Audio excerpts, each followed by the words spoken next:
Good afternoon to all. 大家中午好. Welcome to the second BuildSG regional webinar.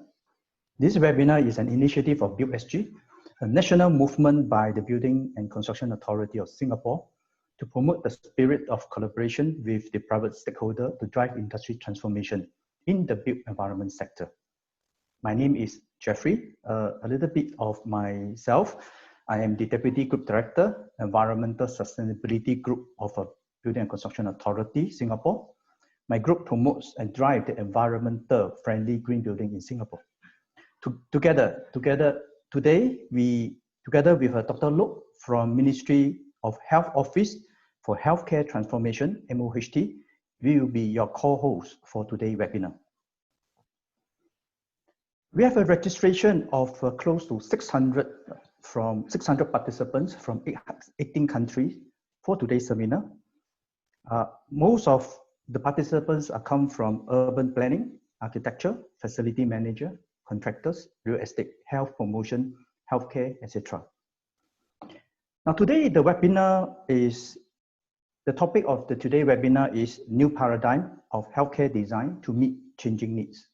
It is intended to throw light on the planning, design, and management of not only healthcare facility, but the lived workplace spaces in city development.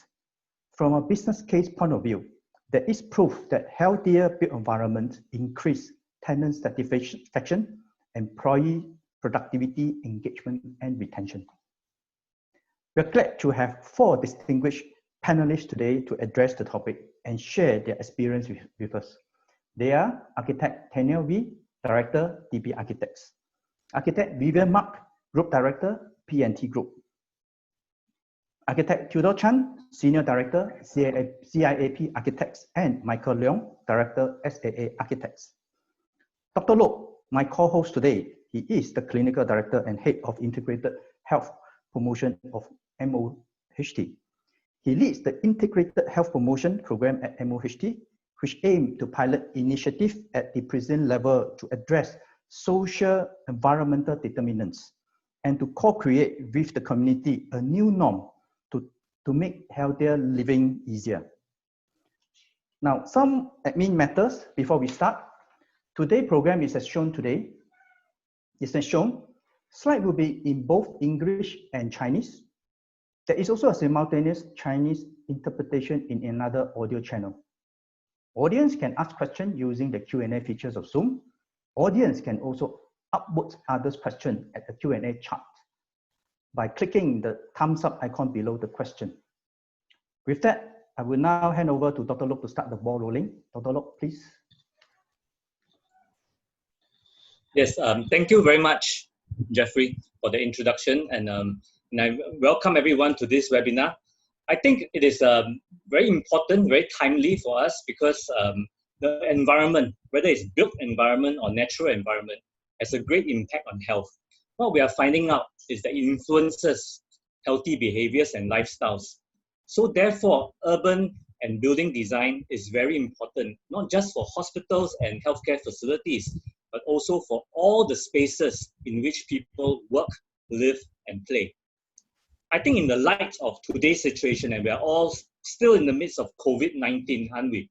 It is more important even to think about how infectious disease will influence how we plan buildings as well as towns and cities in time to come. We are talking about resilient infrastructure. In Singapore, we had to repurpose expo halls, hotels to become care facilities and to carry out quarantine. I think with an increasing physical and social distancing in order to prevent disease, we are also seeing that, especially in space-constrained Singapore, achieving this distancing is going to be a challenge. And to ensure wellness, we need to both think about infection control, but also to maintain healthy kind of a living and lifestyle. The other thing we need to think about is high-touch surfaces, isn't it? You know, in buildings, we have lift buttons, escalator handles, handrails, and this have to be done, sanitized more easily and more frequently. So it takes creative design moving forward into this new normal. What I'm happy to see is that Singapore's architects are actually well positioned to design resiliency into infrastructure. Being a small country where we have to really build resiliency into our existing spaces and buildings, but also for future pandemics, how we're going to design to both have livability as well as to be able to be in control, or at least control the spread of disease when the next pandemic ever comes. However, all these strategies must also move in line with policy and regulation. And so we're very happy that MOHT together with BCA is co-hosting this webinar, which is a very important one in these times.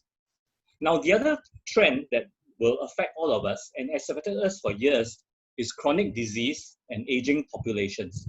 I think all the countries that are represented here, even in the audience today, we are all facing these issues, aren't we? We need not just healthcare facilities to tackle the age-related chronic diseases that are more and more, but today we have better educated, more demanding, the young elderly, so to speak, right? As they want to age in place, they want to age in dignity in community. And they are starting to expect that even as they retire, whether in a retirement home or whether in aging in place, that the design of their community must fit them as they age. Care within the community also ties in with the spreading of caregiving load. So as people grow old, we will need to take care of them. It could be family taking care of them as caregivers, or it could be professional caregivers. How do we build to facilitate all that? A built environment must therefore respond to social and aspirational trends. In Singapore, I'm also again happy to say architects have been responding in order to design more person-centric facilities and homes for the elderly. And you will hear about some of our examples today, as well as to cater to changing lifestyles. I think the third point is that going upstream, we have to think more and more about prevention, health promotion. In Singapore's Burden of Disease report that was published very recently, just last year, heart disease is number 1. Well, mental illness is number 4, and they're all on the rise in Singapore. And I think they are going to be on the rise everywhere, many places around the world. And these are caused by risk factors. These are modifiable risk factors like unhealthy eating, sedentary lifestyle, not exercising enough, social isolation, lack of social support, can lead to mental illness, for instance.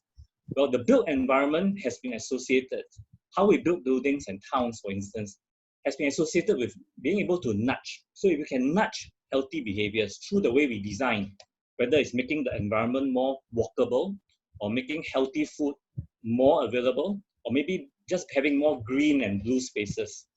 Right? In Singapore, architects have also been busy designing livable environments, public spaces that encourage socialization, green and pleasant environments for walking and for socializing. So in MOHT, interestingly, people will ask, why is Ministry of Health in Singapore interested? Right? In the MOHT, I actually have an executive architect, Denise Tan, and her team looking after the Healthy Precincts project. We want to help develop pilot new solutions in healthy precincts, within the precincts, to be able to address social and environmental determinants of health. So as part of a series of tools to innovate, we have come up with a Healthy Precinct framework, and it's so important therefore to work with developers, architects, designers in days to come to think through how best to design our towns and cities for the future. So I think today's topic will be highly relevant. I want to thank my team, especially Denise Tan, for helping to prepare some of this material, but we are all very keen to hear what our distinguished speakers will share today. So first, among the speakers, let me introduce architect Tanya Wee. Tanya leads the healthcare arm of DP Architects Private Limited. Tanya specializes in delivering good healthcare architecture and is one of the champions in her office to push the understanding of contemplative built environment, meaningful engagements and interactions.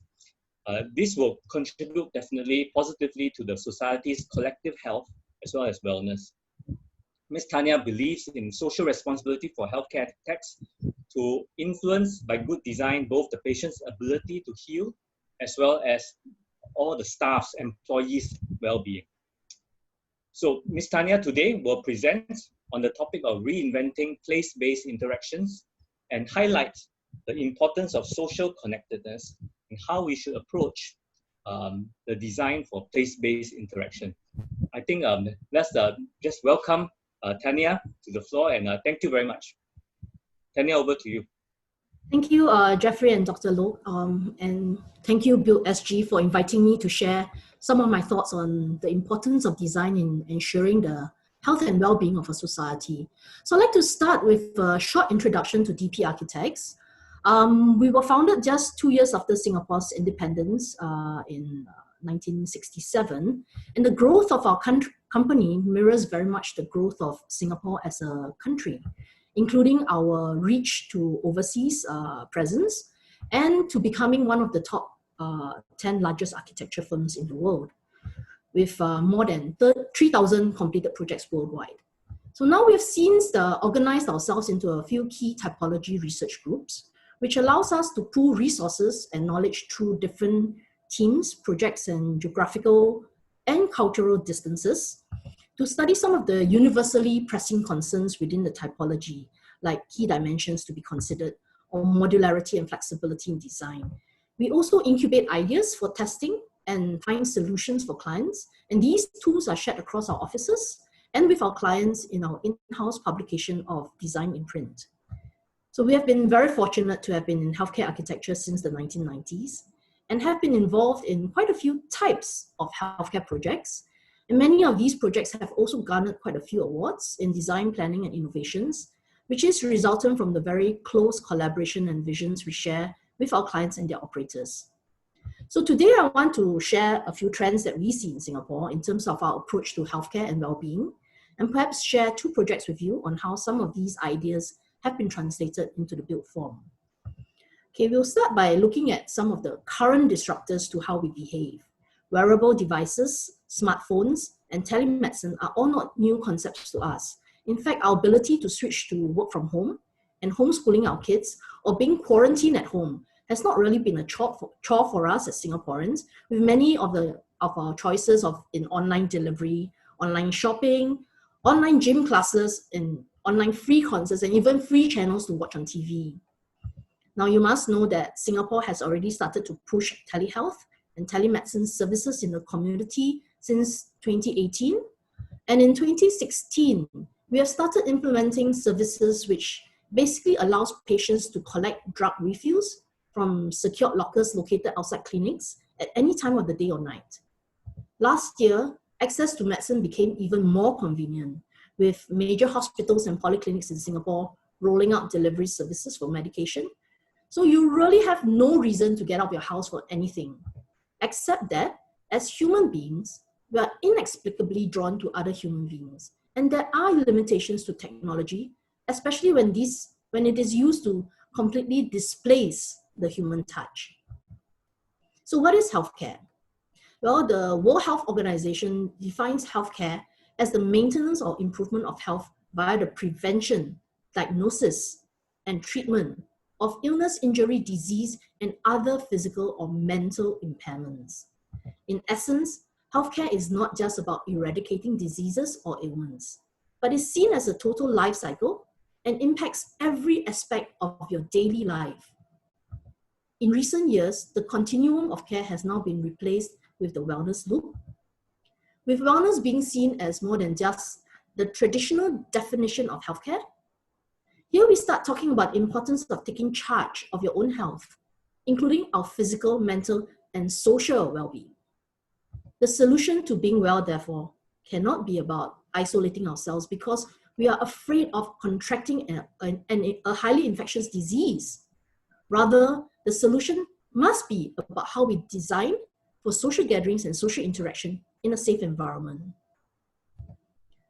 Last January, Singapore outlined visions for the Land Transport Master Plan 2040, which aims to get people to their nearest neighborhood center and amenities through walk, cycle, ride modes in less than 20 minutes. Many call these the rise of the local neighborhood, where more regional mixed-use centers and facilities are introduced to where people live, so that residents can minimize their commutes to the traditional city center. Health systems options are also encouraged and actively placed within the residential neighborhoods.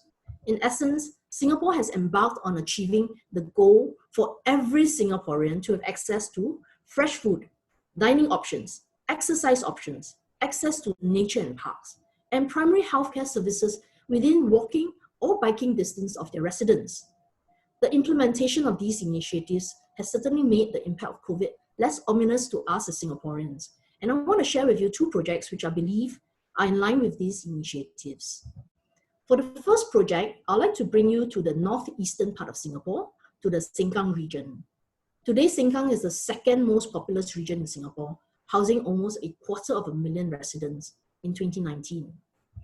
Now, the planning of this project started with the foresight of the Singapore government in identifying the need for major healthcare amenities in this area to serve the needs of the community that was going to grow into the area. And DPA was tasked to build an integrated healthcare campus. But we knew that this had to be more than just a hospital facility. So now let's look at the site. Okay, you would realize that we were very well connected by various means of public transport. But more importantly than that, we were sitting right in the middle of a residential neighborhood, a largely public housing residential neighborhood. And if any of you are familiar with public housing estates in Singapore, you will know that one of the key features of our public housing estates is this strong idea of community spaces. This is especially manifested in the creation of a zone on the ground floor beneath the residential blocks called the Void Deck, which is a space that celebrates this idea of community and porosity through the entire estate. So in similar fashion, we wanted the healthcare campus to continue with this strong community focus. And we lifted the entire hospital in order to give back that ground floor to the community. The hospital became a borderless campus with different points of entry that were accessible to all. And within the compound, we created various linkways and unencumbered spaces with 24/7 through access and rest points along the way. So what do we use these vast open spaces for, you might ask? Well, since opening, there have been many community activities related to health promotion, education, and awareness. The covered spaces are naturally ventilated, which allows for health activities under shelter. And in the center of the entire campus, we have created a community hub, which has become a very popular spot for photographs and music events during lunchtime. The campus has truly become a community club for the residents in the neighborhood. And as far as healthy living goes, the campus also promotes healthy eating, with the food court and several of the F&B outlets within the hospital campus serving dishes with less salt and offering healthy options for the neighborhood.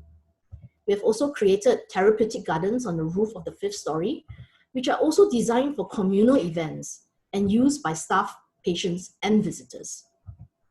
Now, the second project I want to share with you is in the furthest north of the country, in a place called Sembawang, which is larger in area than Sengkang, but less densely populated for now. And being at the northern tip of Singapore is still fairly remote with very few amenities currently. So our project site is part of a larger network of parks, and DPA was tasked with creating a community hub within this park. So we started by identifying 4 zones in which we could push in the various health programs to be included. In the green core, we celebrate gardens and parks and history in repurposing some of the existing facilities for a slew of health activities for healthy living. In the food core, we look at dining in the park settings with pockets of courtyards and food programs like a fruit orchard and community farming. In the water core, we focus on active fun with a series of lap pools and play pools, as well as wading pools with water cascades and water jets.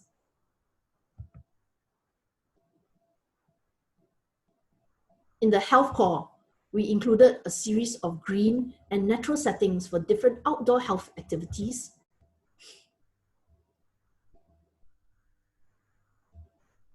And some built enclosures to house the many indoor health activities as well.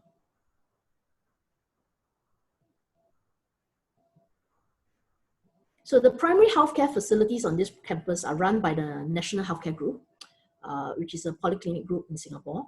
And adjacent to this Sembawang Polyclinics is a senior care center, which looks after our seniors in this park-like setting. So from the Sengkang Health Campus to this Bukit Canberra Hub project, I hope that I have conveyed how healthcare facilities can be and should be more than just about a place to heal a physical ailment, and how the built environment can encourage the social element of active living, which is something that we must continue to celebrate in our pursuit of health. Thank you very much.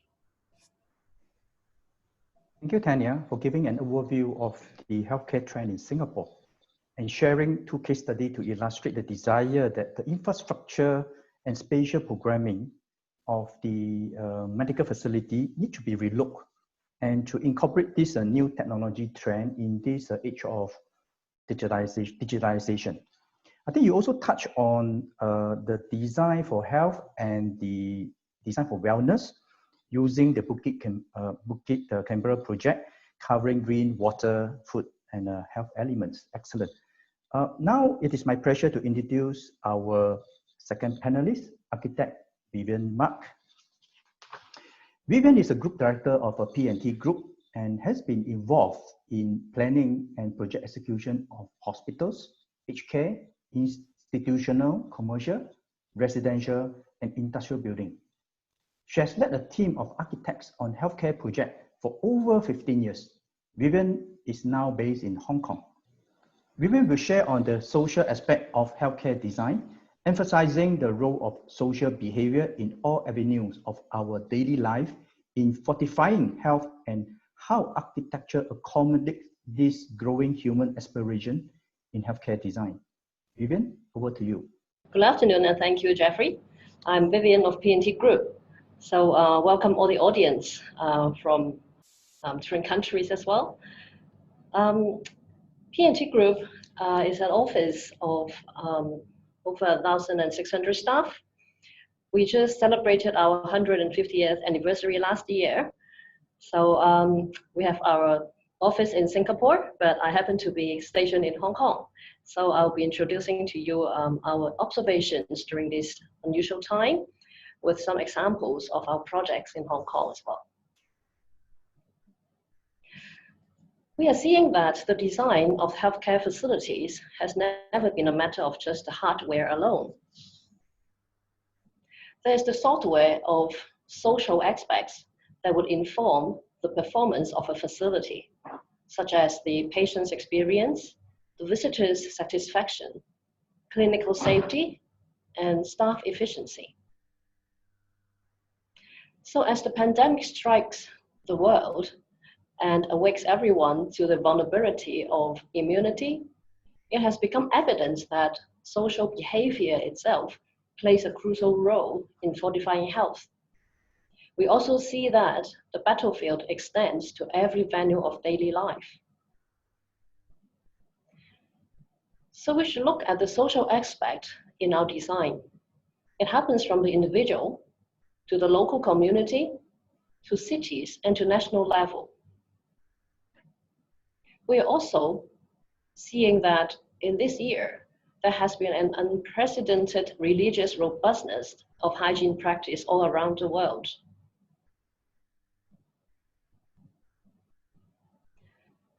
Actions like taking body temperature, hand washing, putting on individual protection and reporting has been everywhere. And I'm sure that you are all familiar with these procedures by now. There has to be a mutual trust between a government and its people, and also a common drive among the people. This would be crucial for implementing social aspects in our design. So we are trying to cultivate an awareness by believing that with this behavior, we can strengthen our health and our immunity. And we will solidify with tangible clues in the physical environment. So how does architecture as the hardware accommodate and integrate with the social aspects?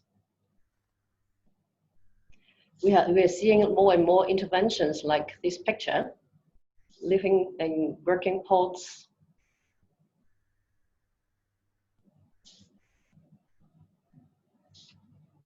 or at times dining pods, or some equipment in the new normal situation, such as the everyday used sanitizers.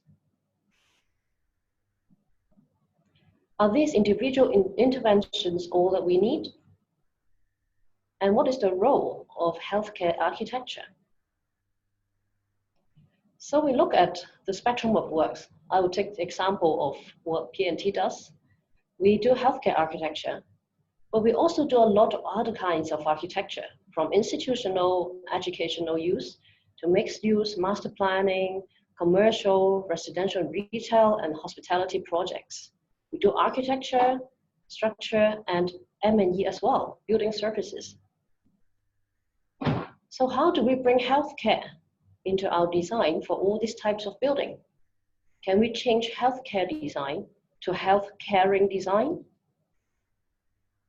Firstly, I think we should consider the social aspects in the design of healthcare facilities. Then, the social behavior playing a crucial role in fortifying health and in all venues of daily life should be addressed. And thirdly, the principles of healthcare design can be appreciated in all building types.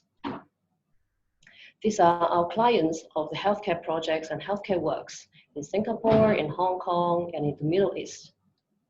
But are they all the people that we should be talking to? I think we should start talking and involving more owners and stakeholders beyond the healthcare industry. So I'm going to show some slides of a few projects and illustrate some principles that can help us apply healthcare building design to other building types. First of all, I'm sure that you would agree that people-centered and health-promoting design shall be the base. By doing so, we can integrate health-promoting principles, and the architecture itself would naturally tell you to lead a more social lifestyle. Secondly, our architecture may start to be thinking about being ready for disaster, for expansion, and for conversion. Taking an example of this space in an international school in Hong Kong, that space could be for the children's gathering, for lunch, for performances, but in need of change, it could also serve other purposes. The segregation and control of circulation flow has been very important. If you look around our facilities currently outside, no matter it is a shopping mall, office building, residential building, or schools, you will see a triage, practically like a hospital. So the visitors and residents may go in from an entrance, get the temperature taken, the management staff from another entrance, and etc. Isolation facilities would have to be in place, not just indoors perhaps, since we would still like our residents. For example, in this high-rise residential building in Hong Kong, you would like them to have the luxury to go outdoors in case of a pandemic. But how do we provide some isolation for them? We would like to see more visible and accessible hygiene stations. This is an example of a hospital floor. But that visibility and easy accessibility in other types of building would help to draw people to go and wash their hands, do their sanitization, and so on. People do have the tendency to move towards a well-lit focal point of a space. So we can think about that. Smart and touchless operation is common in hospitals, but not anymore. I think in other building types, we should also think about this. We may also provide some visual cues, such as the yellowish band in the middle of the wall. We could house the highly used control buttons and surfaces there, so that the cleaners could come in and focus the cleaning along that band. We are not saying that we're not cleaning other surfaces, but this could certainly help in case of a pandemic.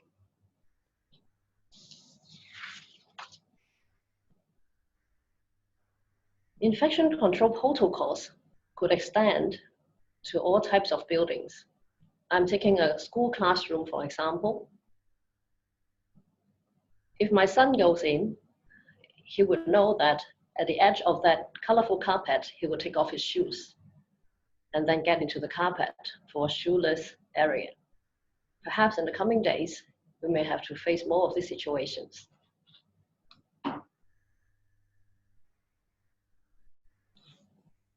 Antivirus materials and seamless details would probably be more welcome, not just in hospitals or in sports facilities, but in more different venues for easy cleaning.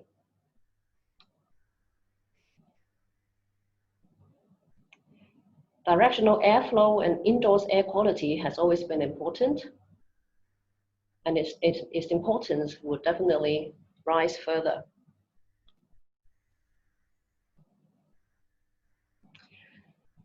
Both Singapore and Hong Kong are similar in that we have a lot of high-rise buildings. The density just brings us to the solution of providing high-rise and densely populated estates. So in our residential buildings or office buildings or even schools where density is not low at all, how can we provide abundant daylight and view to nature? These factors brings people to connect to nature again, although they are indoors, and it would remind them to go for a more healthy lifestyle. And nevertheless, where there is a chance, we should all promote outdoor access, sports, and exercises.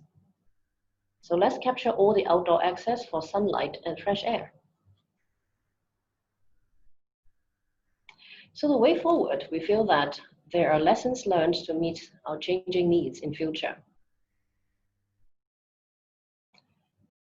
Driven by the social behavior and collective practice, the principles of healthcare design could be appreciated in all building types. And the insights of how architecture accommodates and interacts with this growing awareness would shape the next generation of healthcare design.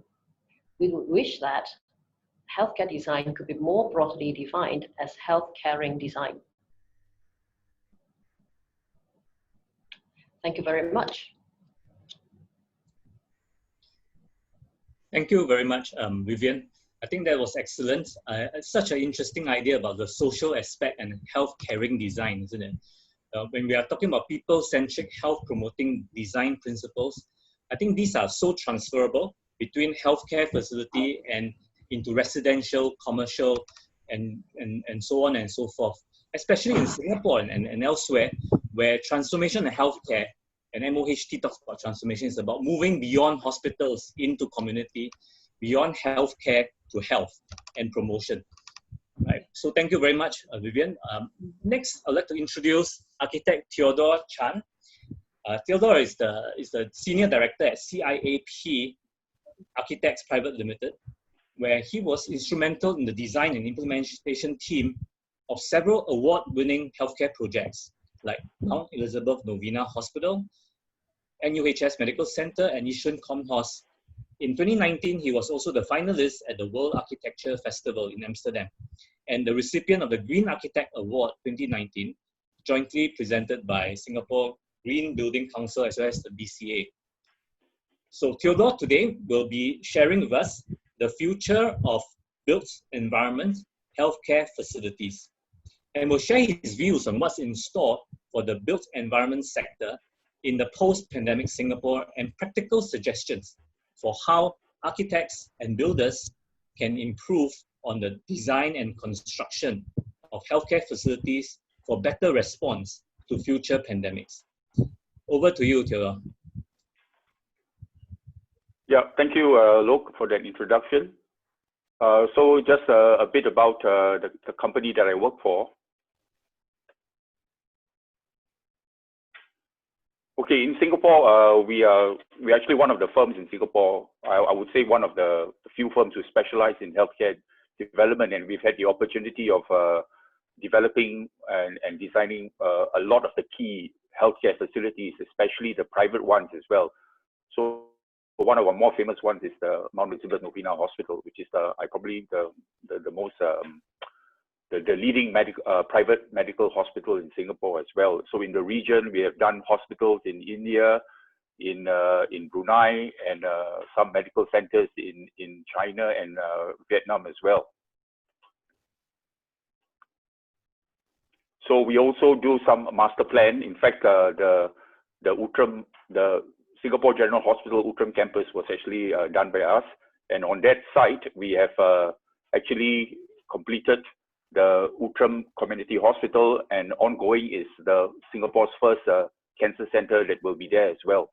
Also the Skin Center in Singapore and NUH Medical Center.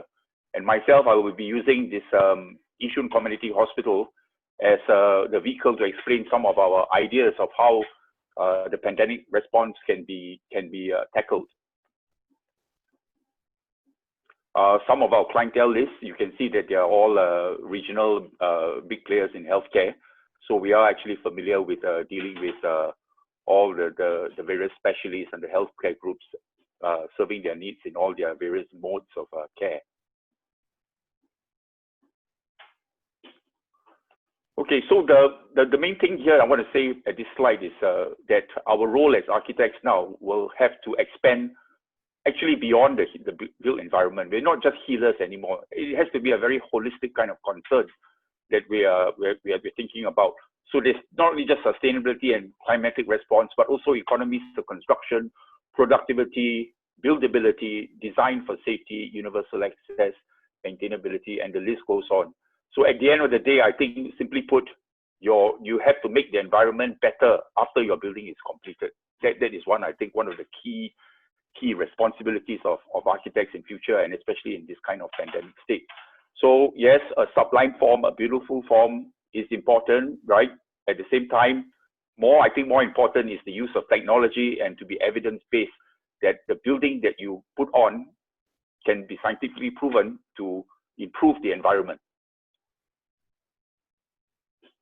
So are we solving the challenges of today, especially today in these times of pandemic, right? So some of the ways in which I think we will have to take into consideration, firstly, is to recalibrate all our space standards that we know, right? With this new idea of social distancing, the whole regime of space standards has to be reviewed. And I'm glad to say that in Singapore, we have begun to look at that as well. I would like to see also greater emphasis on natural ventilation and less reliance of air conditioning, because this has really great impact on the way. I think we all know that the virus now is airborne, right? So how do you handle it? I think the best way to do it is using what Mother Nature has given us, that is to use natural ventilation. So I mentioned about thinking the whole typology and ventilating and space standards, and this should be applied across all the crowded public typologies, such as schools, hawker centers, markets, things like that, where they have large crowds coming into the building as well. The movement is very slow here.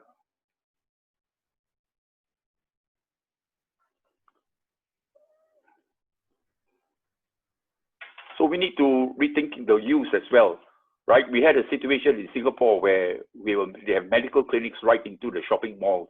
And I'm not so sure whether this is a good idea, because we've had situations where patients came into the medical clinic only to be detected that they had the COVID-19, and then the whole shopping mall had to go into a semi-shutdown. So that kind of thing, I think we need to relook at it. Or if we have medical centers or medical clinics within shopping malls, perhaps as an isolated area where the pandemic can be tackled without spreading to the other parts of the shopping mall. We have a unique situation here as well, because as you know, the backbone of our construction industry in Singapore is the foreign workers that we use, right? I think it's good that the government now is looking how to improve their accommodation.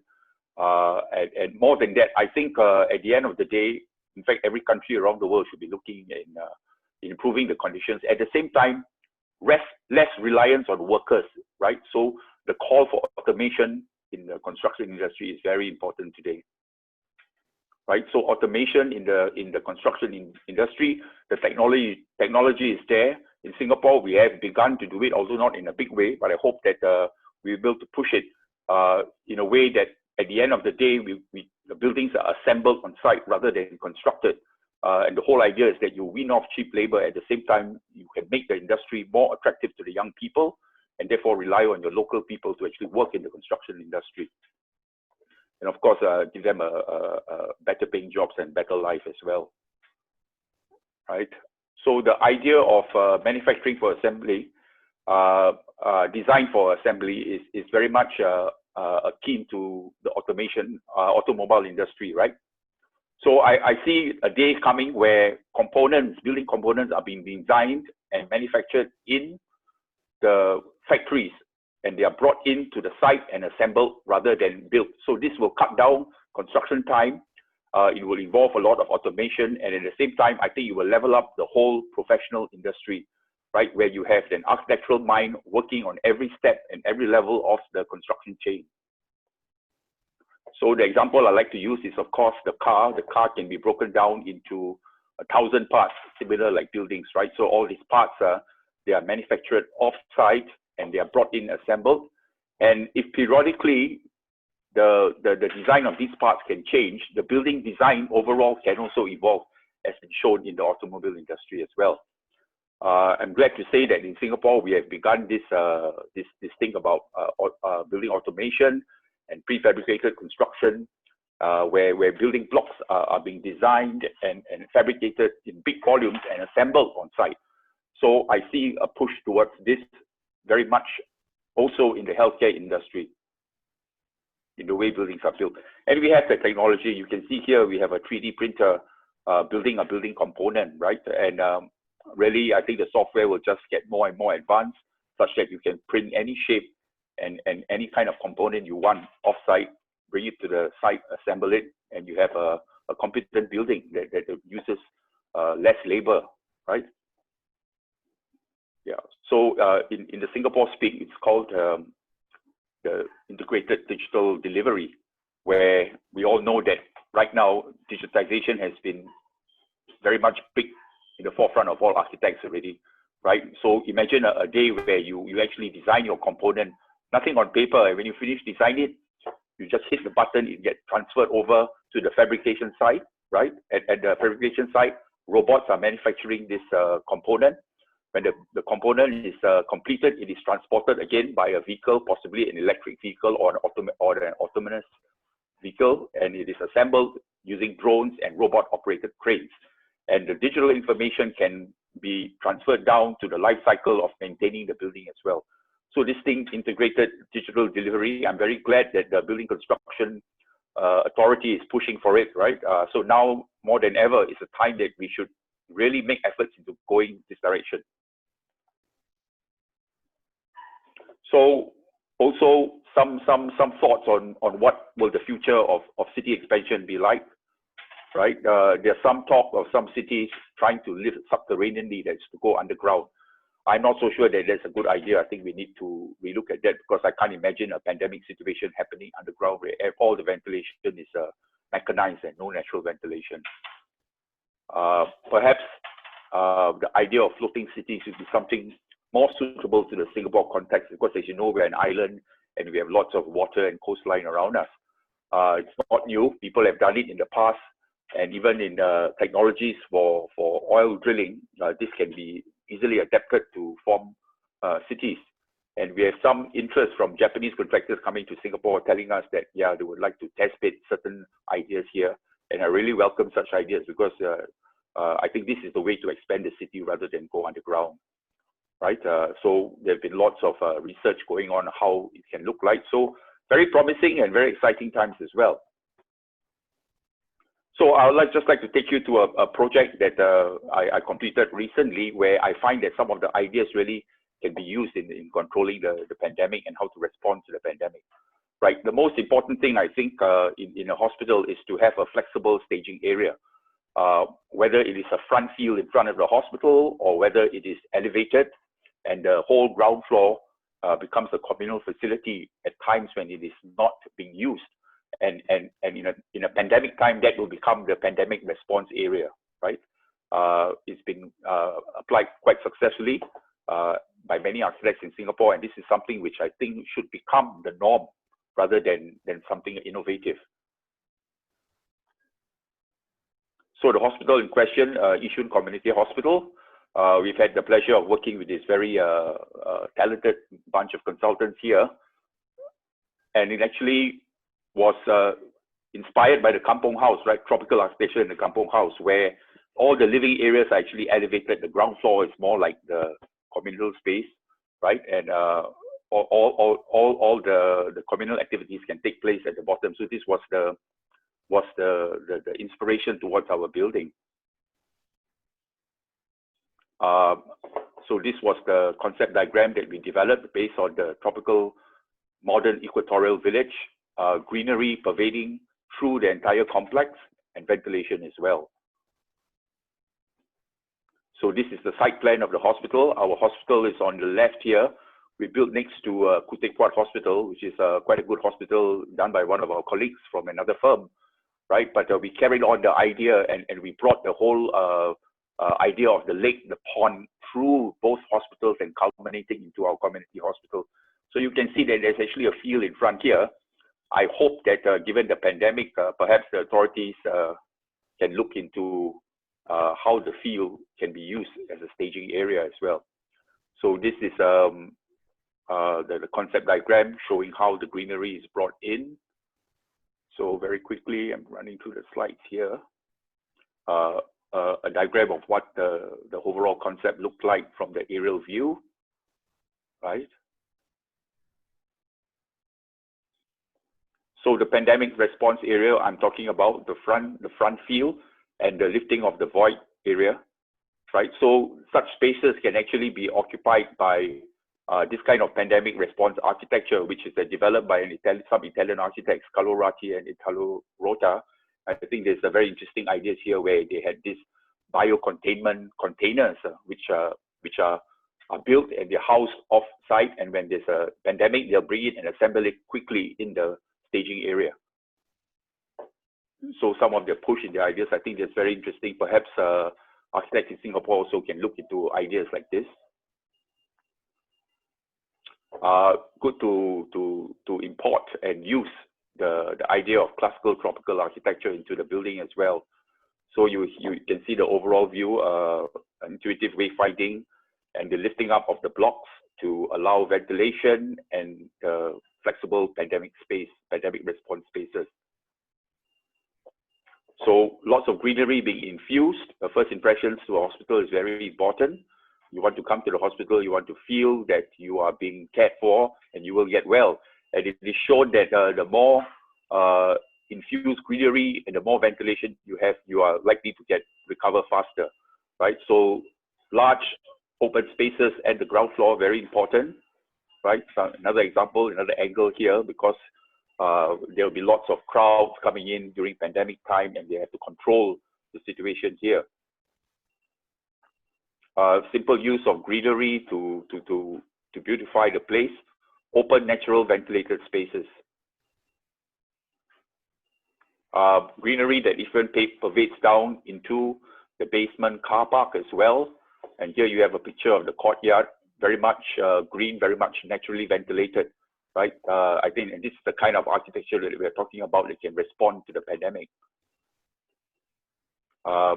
Again, car park doesn't look like a car park because the greenery goes right down into the basement as well, right? Flexible spaces that can be used for other users during non-pandemic times. Again, a look of a good, what I want to say is a good idea of having a green field in front of a hospital. Natural ventilation pervading through the entire building, right? As you look through, lots of shade, lots of veranda as well. Again, shade, daylight penetration into the recuperation spaces for people to recuperate in a community hospital. Here you see some old folks enjoying the spaces out there. And everywhere you go, you have external view to simulate the home environment as well. Optimal daylight penetration. Toilets which are hands-free. right? And again, space standards which need to be relooked and wider than usual. So the wider corridors will work very much better during a pandemic situation as well. Patient lying down also gets a view to the outside. He doesn't feel that he's cooped up on the inside. Good daylight penetration coming in, connection to the outside. No dead-end corridors, again, one of the rules of designing hospitals. Carefully thought out planting, and if it's community hospital, perhaps you could even have urban farming incorporated inside the hospital as well. So the idea is to consider passive strategies before you talk to the M&E guys, right? Make sure that you solve all your passive strategies first before you talk to the M&E, and this will automatically give your building a very much low energy consumption as well. We talk about buildability. We've employed ideas of prefabricated components of concrete with steel on the outside, and by applying this, we've managed to reduce the construction time of 25 to 30% over conventional ideas. So a detailed study into how to keep the rain and the sun out at the same time to let the light into the building. Yeah, so you can see I think this hospital has achieved quite good natural ventilation while keeping the solar and the rain out as well. Time to come also, the emphasis on contactless design, right? Contactless building components. So this is something which I think the industry needs to move towards as well, right? Where you don't touch anything, everything is hands-free. And even the study of antiviral surfaces becomes very important, right? There needs to be a lot of research into this. And I hope that the whole industry will move towards this so that the idea of surfaces that trap viruses can be reduced. Right, so at the end of the day, our role as architects, I think we have to become more serious, more thoughtful. So it's more than just a sublime form. And we really have to look upon ourselves as problem solvers, because at the end of the day, our work has to add meaning to life. Like I said, after finishing your building, you got to make sure that the environment that you built your building in is better than before it was there, before your building was there. So again, it was a very serious wake-up call for our building, but I feel very much encouraged that the industry will rise to the occasion. As you can see, all the things that we have learned in Singapore, I only can see that the new buildings that's going to be put up by the architects will be having all the experiences that we've learned and put in, right? Need to talk about really what is a good steady state population as well. Do you need big, huge projects, right?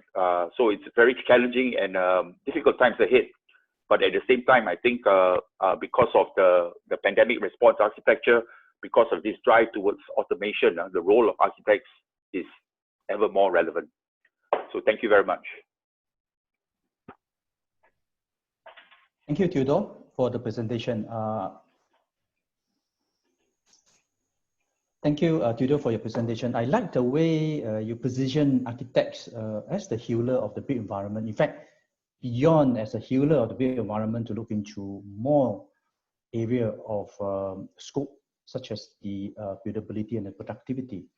And you also touch on the Singapore journey in the DFMA, i.e. the design for manufacturing and assembly, and the digitalization to improve the productivity in the BE sector. Maybe I may jump the gun a bit more just to inform the participants that there will be another upcoming regional webinar by BuildSG to really focusing on the DFMA, one of the key areas that Singapore is pushing to improve the productivity in Singapore. Next, I'd like to introduce our fourth speaker, architect Michael Leong. Michael is a director at the SAA Architects, and he has contributed to numerous awards-winning projects for the firm, among them the North Point City and GEM at the Jurong Gateway. Currently, he leads the design for the Woodlands Health Campus, which will be Singapore's largest healthcare facility when completed. With a strong background in urban planning and extensive experience in complex buildings, Michael brings valuable insight on human-centric and sustainable design to a wide spectrum of project typology that ensure buildings dialogue with the environment and create inclusive spaces that promote human health and well-being. Michael will present on the topic Designing Care for the Silver Generation. It will share the importance of elder care as our population age and how we should design spaces that not only help in healing, but also uphold the senior dignity and well-being. Michael, over to you. Thank you, Jeff, once again, and thank you to Build SG for the opportunity to share my thoughts about what I think is the most vulnerable group among us. And this is the group that we call the Silver Generation. So Singapore has a demographic that is very fast becoming like one of those of a developed nation. And this chart shows us that by 2030, we're going to have about 1/4 of the population above 65 years old. And among the senior citizens, about half of them will be in need of some kind of elder care because they will be unable to perform some of the activities of daily living or ADL, and therefore they are unable to live independently as much as they would like to. So we also know that in the current COVID crisis, between 10 to 20% of the fatalities are among those that are above 80 years old. So this further demonstrates and confirms the fact that the elderly are much more vulnerable than the rest of us. When we first started discussing this webinar with Build SG, the topic actually started with COVID. But we've come to realize that it's actually much greater than that, right? Our seniors are not just more vulnerable to diseases, to infection, but they are also a lot more seriously affected by environmental changes. And also because of the change in social trends, there will be more isolation, there will be more loneliness, and this will lead them to greater health issues, and in turn leading them to more frequent and longer hospital stays. So currently, seniors who need some kind of elder care receive their care in some of these facilities that we see here. And definitely, a nursing home is by far the most common option among them. But wherever they are accommodated, right, I believe that all seniors should be encouraged to be more active. They really must be empowered to live a normal life. And at the same time, they need to have a lot of opportunities to engage with people. At the same time, where they are accommodated should be flexible enough to adapt to the changing needs that is about to come in the future. So I propose that there are 3 ways going forward in future for the design of such facilities. First, we've got to give them a lot more mobility. Secondly, a lot more opportunities for sociability. And finally, we need to design with a lot more versatility for the facilities that they're going to be housed in. So I would like to use one of our projects, which is called St. Joseph's Home, as a case study to discuss these 3 aspects.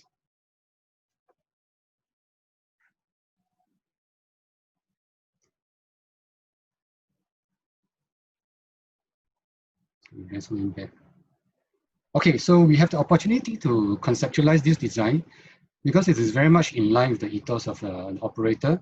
So the operator's philosophy is what they call a person-centered care with dignity. This helps the residents to have as much dignity, as much as self-identity, and to lead a life that's as normal as possible. And their team-based care is also designed so that it can facilitate a very family-like relationship with the residents. And the environment is also designed to have the right scale. Scale is actually very important in a nursing home setting because it will actually enhance the right level of social interaction between the residents.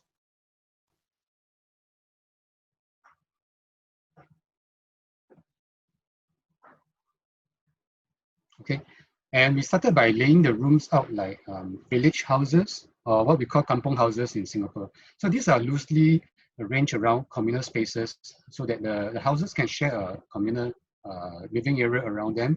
And they all have these green terraces along the houses so that there's always a garden in front of where they are. As they are walking around the house, they can always be among nature.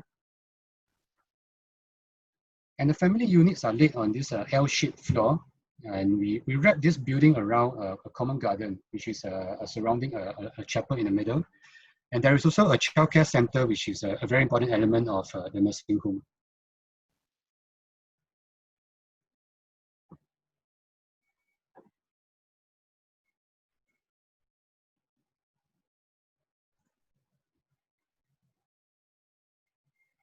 Okay, and we all know that being able to move around actually helps the overall well-being of a senior.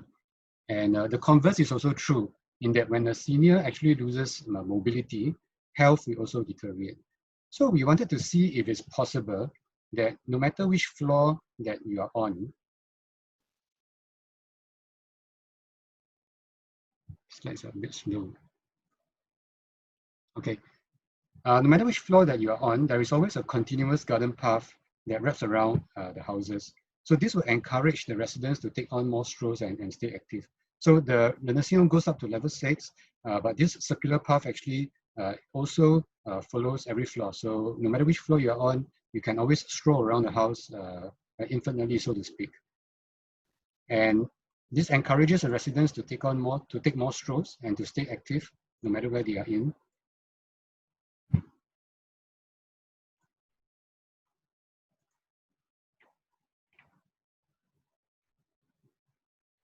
Okay, so this takes the form of a secured garden, as you see here, which is designed for residents with dementia, or in fact, on a typical floor.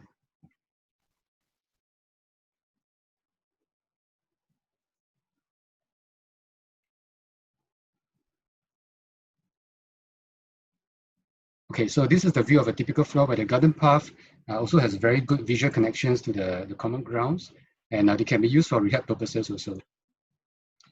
So on the roof, there is a roof garden where the staff accommodation is, and this is a roof garden which is designed so that even the caregivers have a space for respite.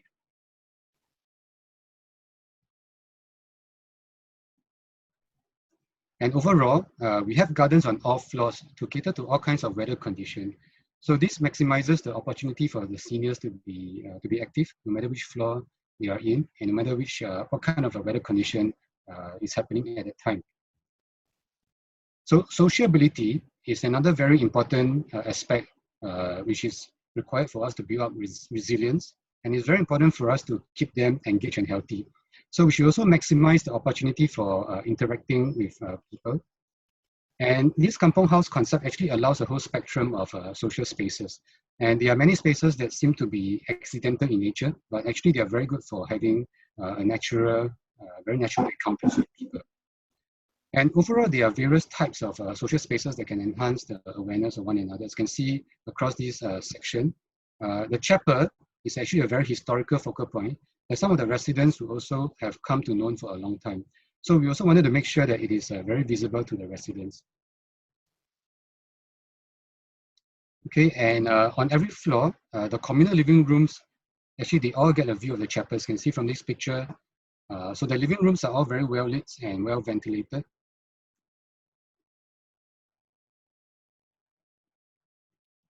Okay, I mentioned just now that there is also a childcare center in a nursing home. So this provides another layer of interaction, which is with young children. Actually, the elderly always, feel happier when they're with young children. I'm sure many of us already know that. So it is actually a very good way to interact with this, the young children interact with them, because it actually also helps them to know more about senior citizens living among their community.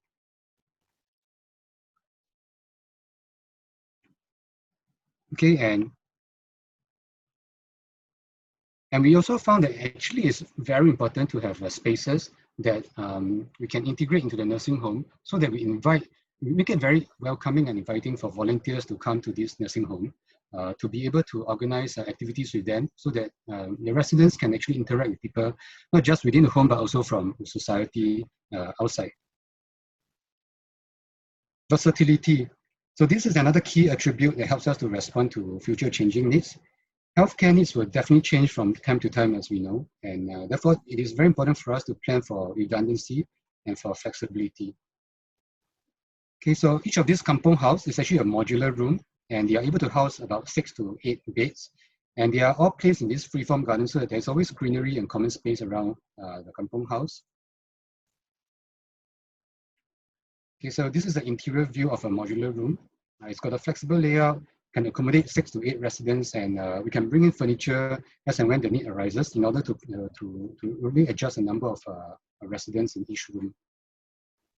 And the layout also creates this kind of corners which are very adaptable to different users, either a planned a meeting or something that is very incidental as you are walking around the home. Okay, and we have the corridors and the common spaces blended into each other because of the configuration of the room. So this also allows more flexibility in terms of the actual usage of all these spaces.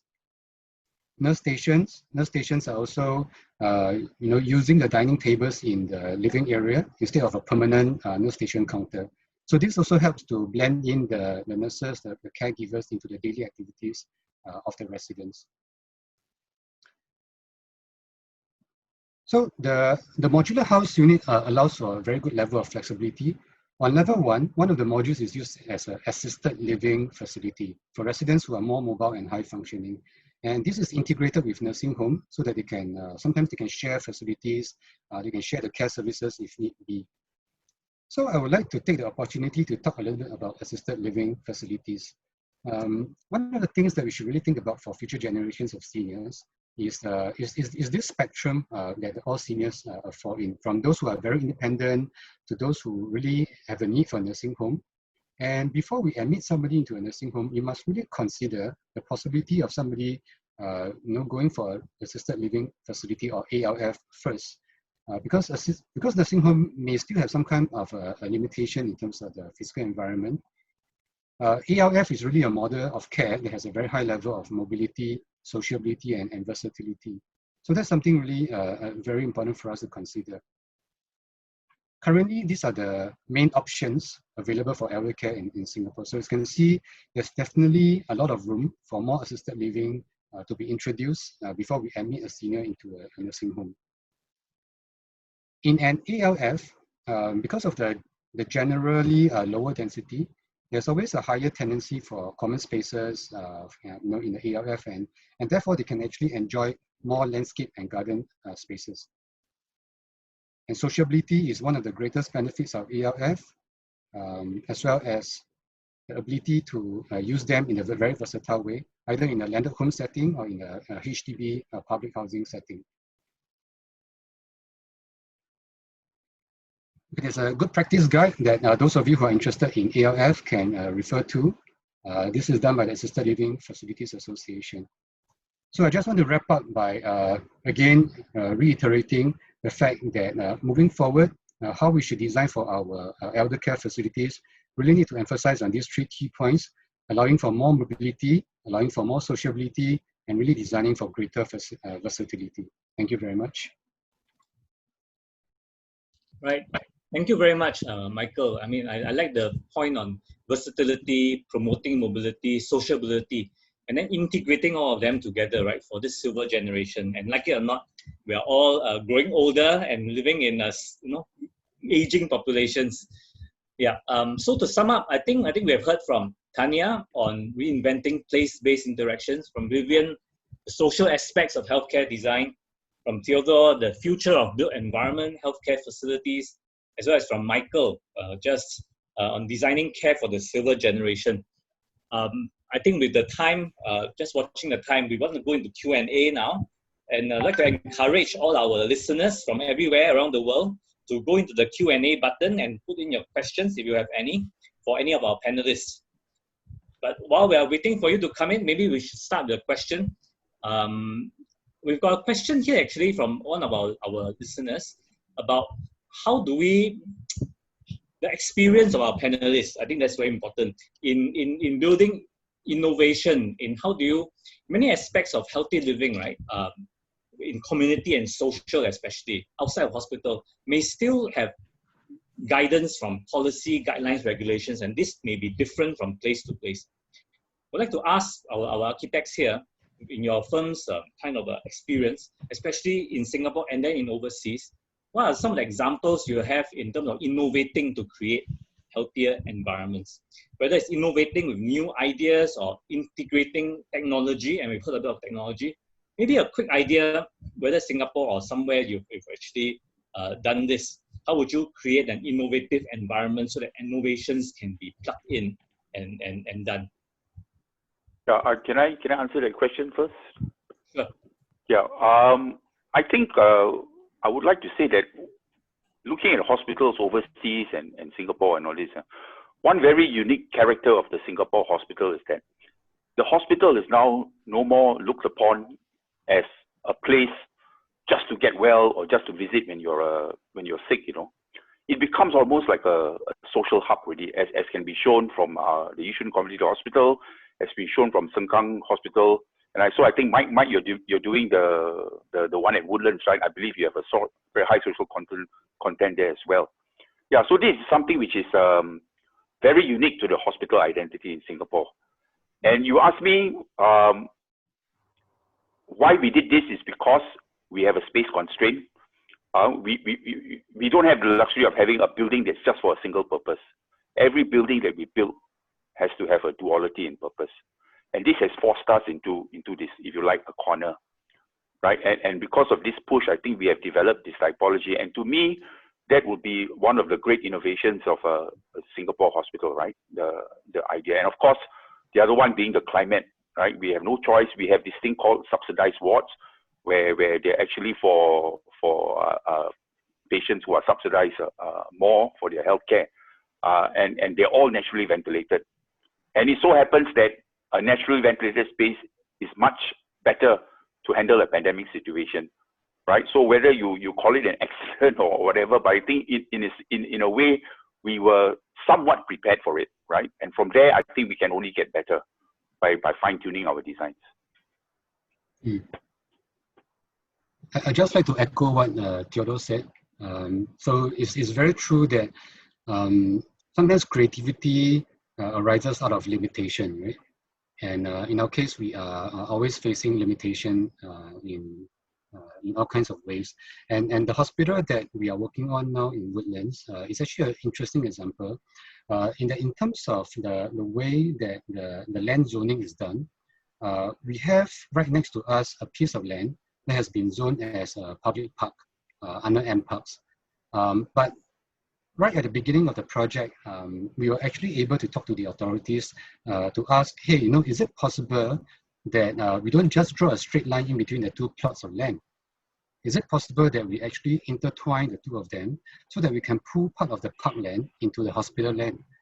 And, you know, we're actually very fortunate that that was something that actually happened, you know, and we were able to go into the master plan to redraw the reconfiguration of the master plan. And with the same amount of hectareage, with the same amount of land area, we were actually able to introduce a lot more green that is borrowed from the park land next door into the hospital ground. So I think if you're able to have such conversations with the authorities, with the agencies at the early enough stage, even at the master planning stage, then there's actually a lot of a very interesting innovation that can come in with or without technology. Yeah, I'd like to echo that as well, because I remember in Sengkang when we started with our idea of lifting the entire hospital, we were told that we were actually crazy. You know, not only just concerned about the whole ground floor plane being GFA because it's under shelter, but also you know, we were in a post-SARS era where real concerns on lockdown, pandemic scenarios had to be played out for all government facilities. So we were very lucky. We had a very enlightened client, but also very supportive governing authority bodies that open dialogue with us about GFA waivers, because, you know, it's going to be open 24/7. People can walk through the kind of porosity. It's not really a building in itself, closed. And also, like, we actually pursued performance-based solutions in order for us to ensure fire safety, because, you know, our building footprint is very, very deep. So how do you actually have an entire area that's covered, but, you know, you don't really have the kind of fire shutters and fire walls to lead people out. So there were a lot of solutions that came about with a lot of the collaboration and with government authorities, as well as a very enlightened client.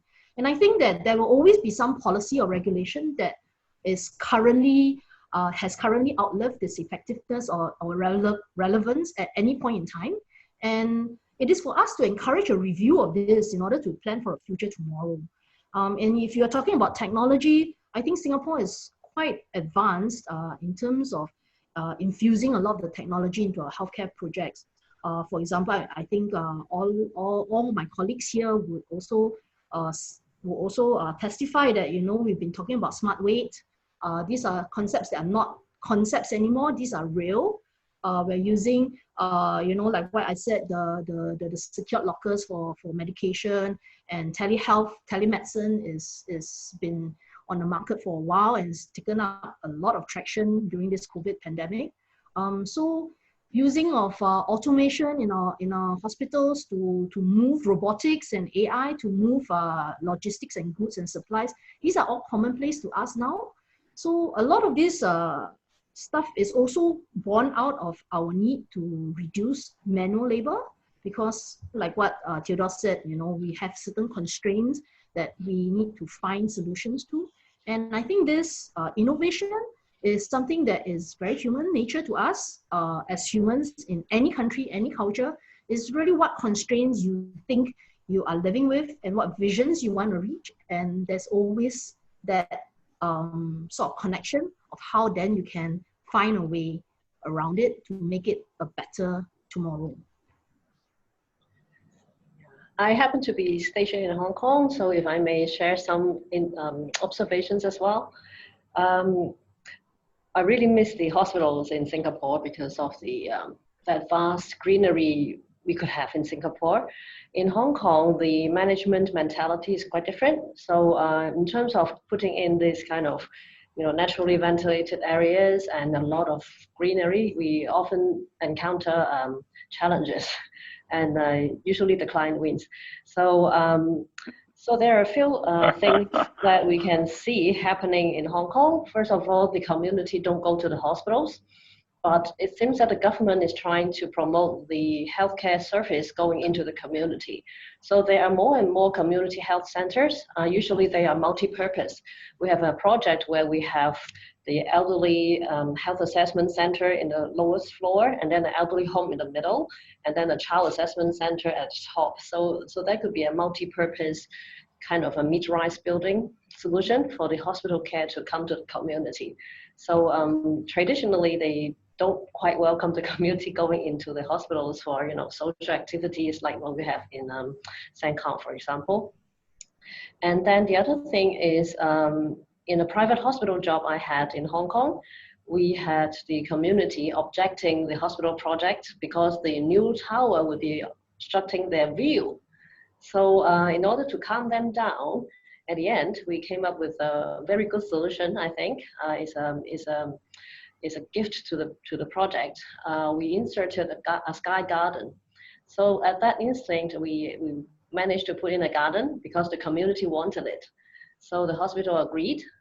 So in that project, we put in actually a wind corridor for the community by putting in a double height space, open space in the middle of the hospital, actually at the podium. So there could be a sky garden for the hospital staff to go out to, and also for the surrounding buildings to feel that the new gigantic building is not so much blocking the ventilation. So I think we may be facing different challenges in different cities while we all wanted to do good architecture. Thanks. There is one question at the Q&A by the participant, which garnered a lot of high votes. I thought that maybe is to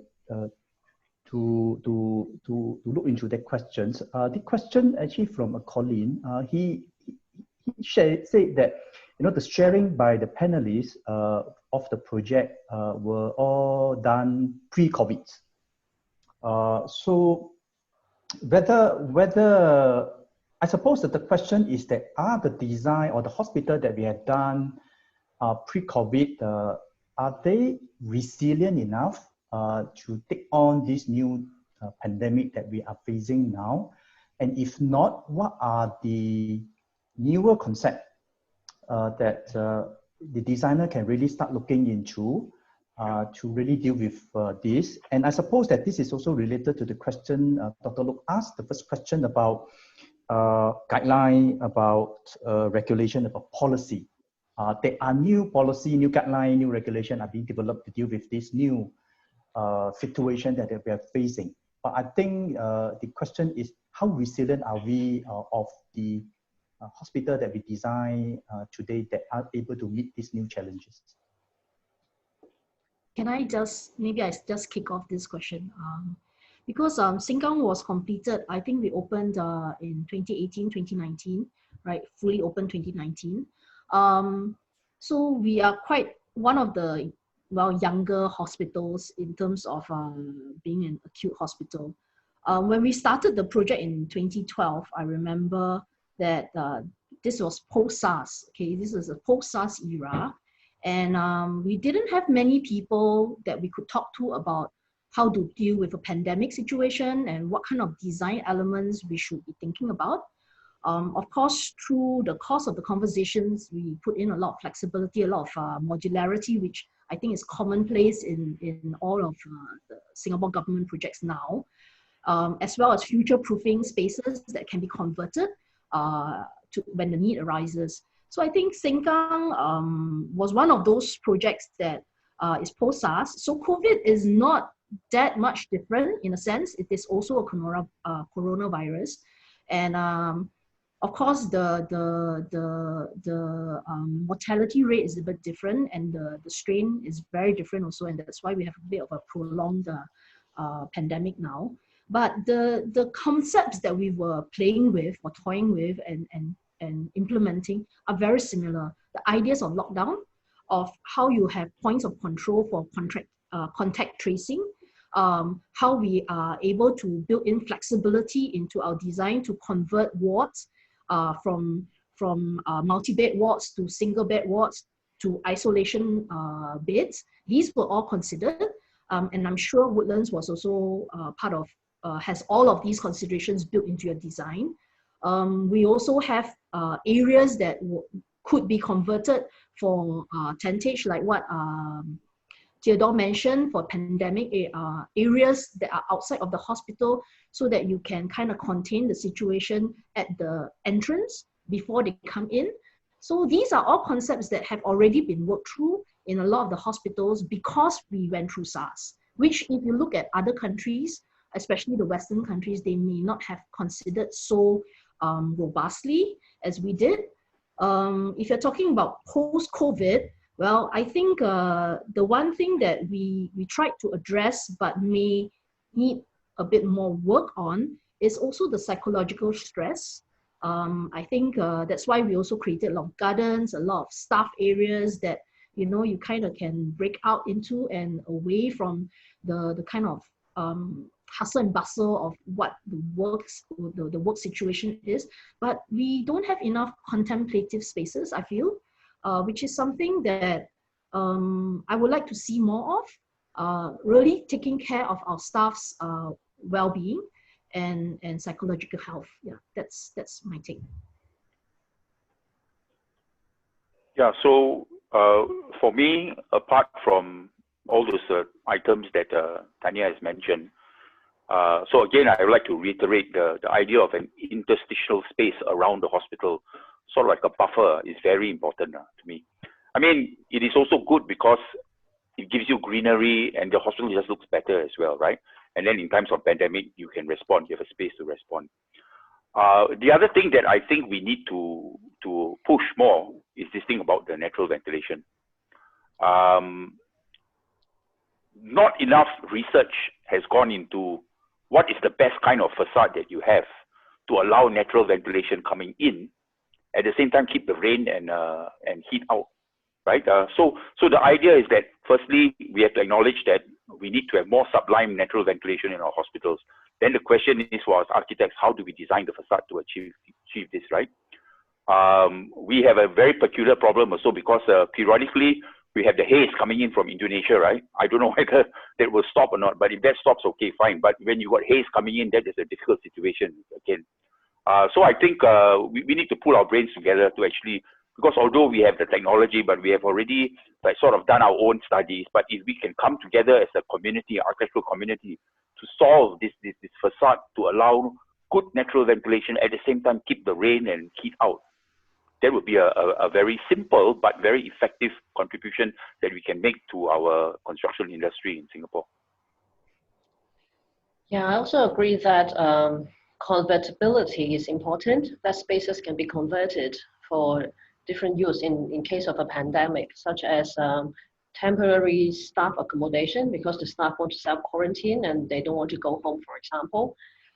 For different grades of infectious patients, we evidently can see that all across the world, hospitals are changing general wards to negative pressure rooms or cubicles for that need.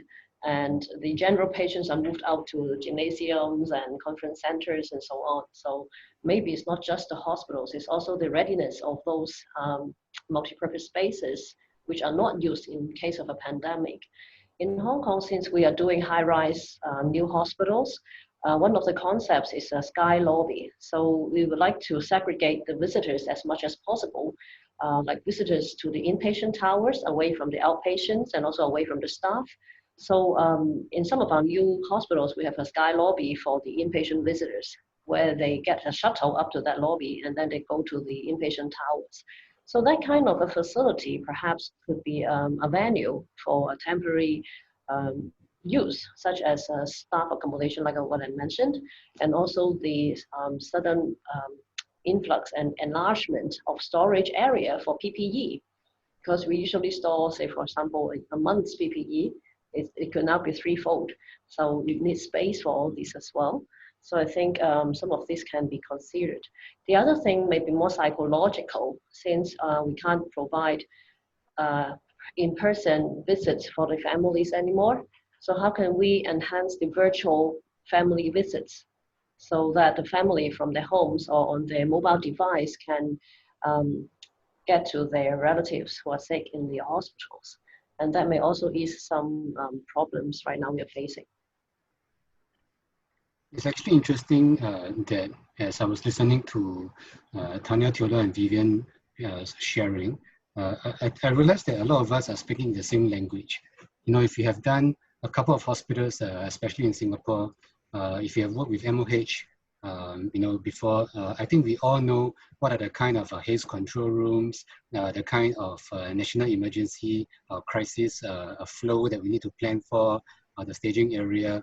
So what dawned on me, just listening to that, is that actually Singapore architects, especially those doing healthcare, they are actually very well trained. And we work together very closely with the authorities who kind of like create a system every time there is a crisis that came about. And Singapore actually learns very fast. And I think we learn very fast. We take every crisis that we have and we don't waste it. And we look at the lessons that come up from the crisis, and that very quickly gets integrated into a new way of doing things, either regulatory or just good practice in the industry. And architects who are doing these projects, right, they pick it up very fast. And the same practice just becomes an expected norm. And that I find is something very useful for us when we go to overseas to do projects. Sometimes these norms that becomes the norm for us in Singapore practice, right, actually becomes something very unusual when you go to an overseas country, especially some of the more developing countries. You'll find that some very basic things that we realize that we take for granted are actually something that is not even considered in some of these facilities. Take for example the flow segregation between patients and the public, things like that. You sometimes go into a hospital and you go into a lift, an elevator, and you see a patient lying on the bed together with everybody waiting for the lift inside. So things like that actually are still happening. If you only practice in Singapore, you will have thought that this is something in the past. But these are things like that are actually still happening. So I think one of the things that we can really help, by working on projects overseas, is to really take some of these things that we take for granted as norms and to share it with the other operators, and to help to really lift up quality and standards as much as we can. Thanks. I really enjoyed the panel discussion. I think there are a lot of these insights that actually can be shared, but unfortunately we are running out of time. So we are 3:30 now. Perhaps maybe allow me to ask one final question. I thought that these last questions are perhaps maybe useful to looking into the market opportunity And also related to one of the questions asked about the market challenges of service provider in Singapore of delivering these consultancy services outside Singapore, and also question somehow also related to the job I'm doing now to drive the green building adoption in Singapore. Of course, many of you know Singapore, we have ambition to green 80% of our green building stock by the year 2030. And we see a lot of this strong business case in green building that with energy and water saving over the life cycle. So my question is, how important are these hospital infrastructure to be green, environmental friendly, and more particularly, do you see green building or green hospital a growth sector in the region? Yeah, most definitely. But again, I mean, as an architect, I'm sure my colleagues here will also agree. I think less reliance on M&E greening, okay, using M&E strategies. I think, like I mentioned in my slide, the first thing is let's try to exhaust all the passive strategies that we can. You know, ventilation, solar energy, even water. You know, can we recycle the water? Use rainwater to water the plants, things like that. So I think that is definitely something which we can push towards. Yeah. So I would like to, and of course, you know that hospitals, if you just leave it at the hands of M&E, it will be one of the biggest energy guzzlers. So we have a responsibility that we are doing a building which consumes a lot of energy. So let's exhaust all the passive strategies that we can first. I think so. And I think, and BCA, perhaps you should actually tweak your Green Mark award to encourage passive strategies over M&E strategies somehow. I don't know. Yes, agree. Our clients in Hong Kong would definitely agree because of the air conditioning cost that is costing them is enormous. However, right here, I think the humidity and the typhoon that we encounter several times a year really, stop them from having all naturally ventilated rooms for the hospitals. But nevertheless, I think we should try to promote, even in Hong Kong, more access to the exterior, to outdoor areas as much as possible. They of course understand also that environmentally friendly features such as PV panels, solar energy, reusable water and things like that would help, and they are quite widely adopted as well. Yes, but I think if a building could passively be environmentally friendly, it would be so much more effective. So we'll try harder in Hong Kong. Actually, I do agree. Healthcare facilities are the biggest guzzlers of energy traditionally, and to tackle the sustainable conversation in healthcare facilities is actually quite key to us becoming more sustainable as a society. But even more than, because I think like what Theodore rightly mentioned, a lot of the green initiatives seem to be very active mechanical solutions to getting the kind of certification that you are going green. And perhaps a more relevant concept would be about achieving wellness, because wellness has got a certain component of sustainability as well as the kind of environment that you're building. Yes, in terms of the kind of materials that you use as well, and sounds and promoting of that kind of contemplative environments in which we can be kinder and gentler to each other. So I do agree, sustainability, but maybe tweaked into a more passive solutions, which can actually create a better society. So among the different building types that I've worked on for the years in my experience, I find that different owners, different operators have different attitude towards sustainability. Sometimes it is quite natural for certain developers to want to do something very sustainable, even since day one, even more passionately than the architects. But healthcare, I would say, sometimes is either at the borderline or even on the opposite, because there seems to be this sense that sustainability is not the top priority in a healthcare project. Sometimes, if you start to try to push for sustainable design, it may even be seen as detrimental or even a threat to patient safety. If you want to cut down, for example, the amount of aircon, you want to look at bringing in natural ventilation from outside. Are you bringing in bacteria? Are you bringing in things that we do not want in a clinical setting? So I find that a lot of, the push for the sustainability in a healthcare setting really must get even clinicians at that level involved, so that together the clinicians are not against us. We are with them. We want to actually create an holistic and overall environment, but we need to have the buy-in from the ministry level, from the regulators level, and down to the operators and the end users. Only when everybody, all the players in this picture, in this game, can be on board of this sustainability push, right? Then I think we can have real progress. I think then something really can change in a very significant way. Thank you, panelists. Ladies and gentlemen, we have come to the end of today's webinar, and I hope you had enjoyed it. I enjoyed it myself. Do stay tuned for our upcoming sessions. Can you show the slide? Yes, so do stay tuned of our upcoming sessions over the next 3 months in this area. And should you like to contact our panelists, you're welcome to contact our SG Build colleagues as shown. They are the business contact for China, India, and Southeast Asia. On behalf of Build SG, I'd like to take the opportunity to thank our 4 panelists and my co-host. Thank you, Tainiavi. Thank you, Vivian. Thank you, Theodore. Thank you, Michael. And my co-host, Dr. Look, for making this webinar a success. I would also like to thank our participants from around the world joining us today. I'd like to ask you for your feedback and help us to improve our future webinars. Have a great day ahead, and I wish you to see you again. Thank you all. Goodbye.